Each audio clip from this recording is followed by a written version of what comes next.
So the Humabody technology is based on two major pillars. And the first one is a transgenic mouse, and which is a real special transgenic mouse, and it's actually proprietary. So we have patent protection both in Europe and in the US since recently. And the mouse just produces the essential part of a binding site of an antibody. It's not producing the whole antibody as basically most of our competitors do with transgenic mouse technology. It's really focusing on something which is called a VH domain. And this it does in an extremely efficient way, and it's extremely small kind of protein domain.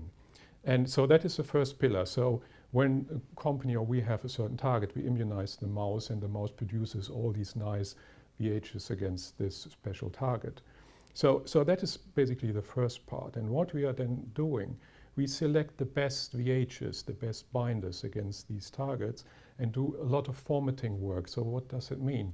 So this VH is a fantastic building block. So I always compare it to a Lego game of kids, which is you have a relatively simple but really stable small brick. And we take these VH domains as a brick and combine several bricks into a really differentiated product. Now, a lot of companies say they have differentiated products. What does it actually mean? So in our case, it's an extremely small product because, let's say, one of these binding sites is just a tenth of the size of a full antibody. So historically, most of the competitors are working with huge IgGs, big molecules which have a lot of constant domains which really don't add a lot to functionality. But it's for historical reasons they work with these big molecules. So we really concentrated on the essential part of that. So this is so much smaller. It's a really nice building block. And when you put these building blocks together, you come to something like a bi- or tri-specific construct. And that's what we call a Humabody. And these Humabodies, they can bind several targets at the same time with the same molecule.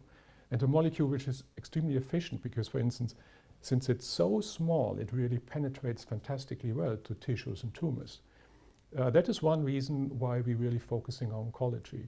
So we take the building blocks from the mouse, then we format it to a differentiated product, which, for instance, has really different pharmacological properties compared to what most of the competition can do.